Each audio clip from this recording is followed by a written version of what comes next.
Hello दोस्तों, कैसे हो आप लोग। मेरा नाम है अब्दुल और आप देख रहे हैं talk with Abdul YouTube channel. आज की अपडेट है आईबीपीएस आरआरबी की तरफ से और इसके अंदर आप में से कोई भी ग्रेजुएट हो अप्लाई कर सकता है, चाहे वो कॉमर्स से हो साइंस से हो, मैटर नहीं करता है। आपका ग्रेजुएशन चाहिए तो आप अप्लाई कर सकते हो।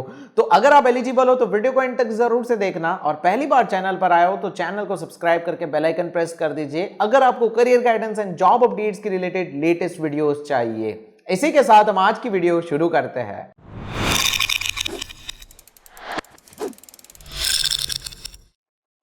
वीडियो में आगे बढ़ने से पहले लाइक का बटन जरूर से प्रेस कर देना। उम्मीद करता हूं 10,000 लाइक्स आईबीपीएस आरआरबी है, कोई भी ग्रेजुएट होता है यार, ज्यादा से ज्यादा आप में से एलिजिबल होंगे।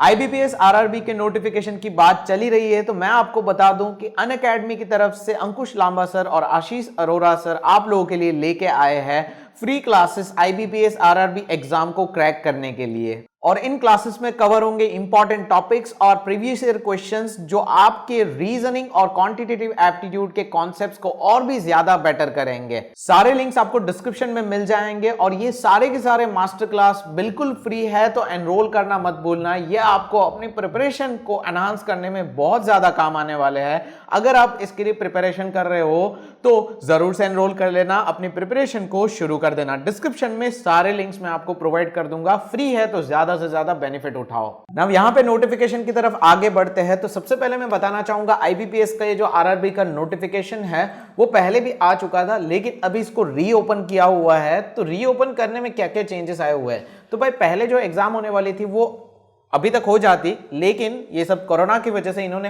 एप्लीकेशन को रीओपन किया है, जिसकी वजह से एग्जाम जो है वो 2 जनवरी 2 जनवरी से 4 जनवरी यहां पे तब होने वाली है। और बाकी जो एग्जाम है मतलब अलग अलग वैकेंसी के लिए 31 दिसंबर से शुरू हो जाएगी।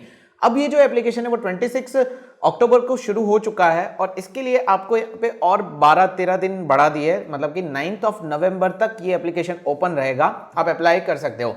वैसे ये वैकेंसी क्या थी, किसके बारे में थी वो तो बताऊंगा, लेकिन उसके साथ साथ दूसरा जो अपडेट है बाकी आईबीपीएस नोटिफिकेशन की तरह यहां पे भी सेम अपडेट है। आपका जो एजुकेशनल क्वालिफिकेशन है वो यहां पे 9 नवंबर तक काउंट होगा। मतलब कि 2020 में अगर आप पास आउट होने वाले थे लेकिन कुछ रीजन की वजह से आप पहले अप्लाई नहीं कर पाए इसमें और आपका रिजल्ट नहीं आया था, तो अब आप अप्लाई कर सकते हो। तो 2020 में जो अभी रिजल्ट जिनका आ चुका है या फिर आ जाएगा, आप अप्लाई कर सकते हो। ठीक है, सो ये जो चेंजेस है रीओपन करने में वो यहाँ पे आए हुए हैं। अब चलिए हम नोटिफिकेशन के बारे में डिस्कस कर लेते हैं। मैं आपको बेसिक ओवरव्यू फटाफट से दे दूंगा। इस नोटिफिकेशन में यहाँ पे ऑफिसर्स की रिक्रूटमेंट थी स्केल 1, 2, 3 और यहाँ पे ऑफिस असिस्टेंट के लिए रिक्रूटमेंट थी। और ये आरआरबी है, रीजनल रूरल बैंक्स की यहाँ पे रिक्वायरमेंट है। करीब करीब 8500 से ज्यादा वैकेंसीज है। तो यहां पे पूरी डिटेल में डिस्कस करते हैं, वैकेंसी डिस्ट्रीब्यूशन टेबल आपको मिल जाएगा। लेकिन सबसे पहले इंपॉर्टेंट चीज ये डिस्कस कर लेते हैं कि आपको यहां पे कौन सी आरआरबीज यहां पे पार्टिसिपेट करने वाले हैं। तो बहुत बड़ी लिस्ट है, 42 की लिस्ट है। तो मैं आपको दिखा देता हूं ये लिस्ट यहां पे डिस्प्ले करके, 43 की लिस्ट है, सॉरी। अब एलिजिबिलिटी क्राइटेरिया में देखो यार, सबसे पहले तो एज लिमिट की बात आ जाती है। तो स्केल 1 ऑफिसर, स्केल 2, स्केल 3 और ऑफिस असिस्टेंट, उनके लिए एज लिमिट एक साथ यहां पे डिस्प्ले कर देता हूं मैं। आपको जिसमें भी जाना है वो पोज करके पढ़ लीजिए, आपको समझ में आ जाएगा। बेसिक यहां पे बताऊं तो 28 इयर्स, आपके अगर 28 से ज्यादा एज है तो आपके लिए थोड़ी दिक्कत हो सकती है, क्योंकि 2-3 जगह पे आप अप्लाई नहीं कर पाओगे, सिर्फ एक जगह पे, बाकी 30 इयर्स के ऊपर है। सो 28, 30, 32 एंड 40 और सबका स्टार्टिंग 18 इयर्स है। अब आगे बात करते हैं तो इसके अंदर एलिजिबिलिटी क्राइटेरिया क्या है। देखो सब में बेसिक ग्रेजुएशन ही मांगा हुआ है, लेकिन हर एक के लिए इन्होंने प्रेफरेंस दी हुई है। प्रेफरेंस मतलब कैसे, देखो ऑफिस असिस्टेंट की जो पोस्ट है उसमें बैचलर्स डिग्री मांगा हुआ है और आपको यहाँ पे प्रोफिशिएंसी होनी चाहिए लोकल लैंग्वेज में। मतलब गुजरात में अप्लाई करते हो तो गुजराती लैंग्वेज आपको आनी चाहिए। तो इनका कहने का मतलब ये है कि आप बाहर कहीं स्टेट से अप्लाई तो कर सकते हो, लेकिन आपको लोकल लैंग्वेज आती हो तो आप अच्छा रहेगा, वरना आपका एप्लीकेशन रिजेक्ट हो सकता है। मतलब यहां पे आप कोई भी स्टेज पे डिस्क्वालीफाई हो सकते हो। तो अगर मैं आपको सजेस्ट करूं तो आप जिस स्टेट से बिलोंग करते हो उसी में अप्लाई करो, काफी अच्छा रहेगा। और आपको बेसिक कंप्यूटर का नॉलेज चाहिए ऑफिस असिस्टेंट की पोस्ट में। उसके बाद आती है ऑफिसर स्केल 1, जिसके अंदर बैचलर्स डिग्री मांगा हुआ है, लेकिन प्रेफरेंस दी जाएगी एग्रीकल्चर, हॉर्टिकल्चर, वेटरनरी साइंस, फिर यहाँ पे information technology, economics, accountancy, management, agriculture, marketing, pisciculture, ये सारे लोगों को यहाँ पे जो डिसिप्लिन से बिलोंग करते हैं उनको पहले प्रायोरिटी दी जाएगी। और सबके अंदर सेम लोकल लैंग्वेज का और डिजायरेबल कंप्यूटर नॉलेज तो मांगा ही है। ठीक है, सो ऑफिसर स्केल 1 में ऐसा है। ऑफिसर स्केल 2 जो है वो जनरल बैंकिंग ऑफिसर है जिसके अंदर 2 साल का एक्सपीरियंस मांगा हुआ है as an officer of a bank. अगर आप में से कोई हो तो आप स्केल 2 से अप्लाई कीजिए और प्रेफरेंस में सेम वही एग्रीकल्चर ये सब दिया हुआ है। उसके बाद officer scale 2 specialist officer manager जिसके अंदर इन्होंने 1 साल का एक्सपीरियंस मांगा हुआ है और बैचलर्स डिग्री जो है वो इलेक्ट्रॉनिक्स, कम्युनिकेशन, कंप्यूटर साइंस इनके लिए यहाँ पे है और आपको ASP, C++ ये सब का नॉलेज मांगा है, PHP। आप यहां पे ले सकते हो। स्पेशलिस्ट ऑफिसर मतलब वो अपनी फील्ड के ऑफिसर्स होंगे, जैसे इसमें चार्टर्ड अकाउंटेंट भी है, लॉ ऑफिसर भी है।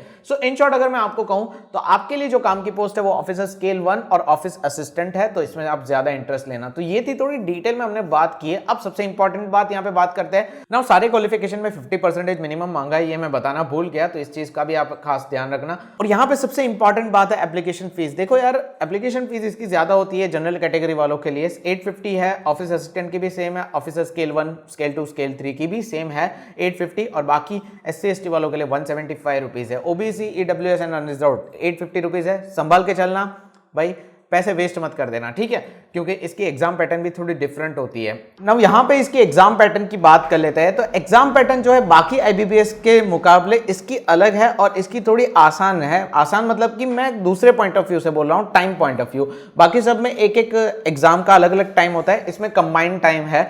और दूसरी एक बात, ये जो एक्सपीरियंस वाली जो पोस्ट थी ना स्केल 2 की, वो सारी एग्जाम्स, वो सारी जो पोस्ट है उनके लिए सिंगल लेवल एग्जाम होगी, मतलब एक ही एग्जाम होगी। और यहां पे जितनी भी फ्रेशर्स के लिए है उसके अंदर 2 एग्जाम, एक प्रिलिमिनरी और एक मेंस एग्जाम। आपको जो स्क्रीनशॉट दिख रहा है वो यहाँ पे ऑफिस असिस्टेंट की और ऑफिसर स्केल 1 की, दोनों की यहाँ पे अलग अलग यहाँ पे इन्होंने एग्जाम बताई हुई है दोनों के लिए। एक में न्यूमेरिकल एबिलिटी है, एक में क्वांटिटेटिव एप्टीट्यूड है। और अगर हम बात करते हैं तो ये सारी दोनों क्वालिफाइंग नेचर में होने वाली है।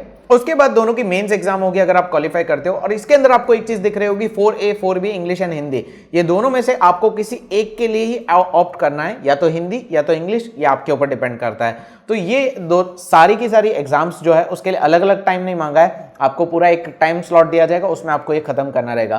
तो ये काफी अच्छा रहता है, थोड़ा प्रेशर कम बना रहता है बाकी एग्जाम के मुकाबले में, ठीक है। बाकी IBPS के अलावा ये काफी अच्छा रहता है। और ऑफिसर स्केल 2 एंड स्केल 3 के लिए जो पोस्ट है उसके जो सिंगल लेवल एग्जाम होगी उसका 1 बाय 1 स्क्रीनशॉट डिस्प्ले कर देता हूं, आप एक बार चेक कर लीजिए। आप में से जो भी अप्लाई कर रहे हो तो इसमें आप देख लेना, ठीक है। नाउ वेरी इंपॉर्टेंट बात, आपको यहाँ पे लैंग्वेज में स्टार दिख रहा होगा।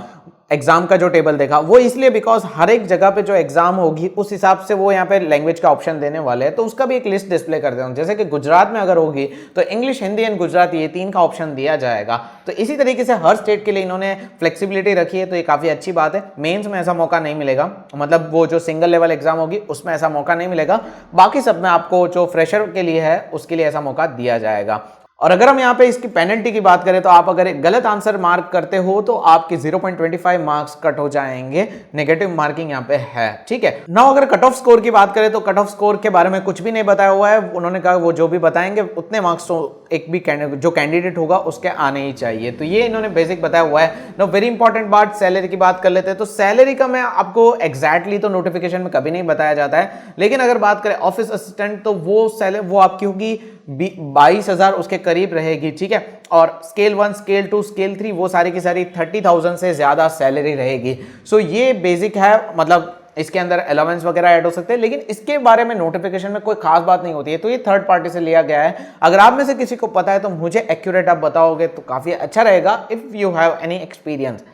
अभी गलत बता के तो कोई मतलब नहीं है, नहीं पता है तो आप में से जिनको पता हो मुझे कमेंट करके जरूर से बताना। तो प्रिलिमिनरी एग्जाम क्वालिफाइंग नेचर की होगी, मेंस में सिलेक्शन होगा, बाद में इंटरव्यू के लिए मौका दिया जाएगा। तो ये बेसिक सा पूरा नोटिफिकेशन की बात थी। अभी वैकेंसी डिस्ट्रीब्यूशन आपको स्टेट वाइज कहां कितनी हो सारी देखनी हो तो डिस्क्रिप्शन में मैं ब्लॉग की लिंक दे दूंगा, वहां पे ऑफिशियल नोटिफिकेशन मिल जाएगा। नोटिफिकेशन के लास्ट में आपको ये सारे के सारे टेबल्स मिल जाएंगे, कुछ 1-2 टेबल्स में डिस्प्ले कर देता हूं, बाकी के डिटेल में आपको इसके अंदर मिल जाएंगे। सारी वैकेंसीज कहां कौन सी बैंक में कितनी वैकेंसी है, किस कैटेगरी में कितनी है, वो सारी डिटेल्स आपको मिल जाएगी।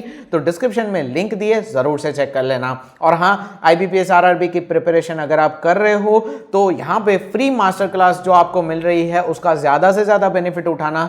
डिस्क्रिप्शन में मैंने लिंक उसकी भी दी हुई है, जरूर से चेक कर लेना और ज्यादा से ज्यादा एनरोल कर लेना, ठीक है। बस इसी के साथ मिलते हैं नेक्स्ट वीडियो में, तब तक के लिए गुड बाय, टेक केयर।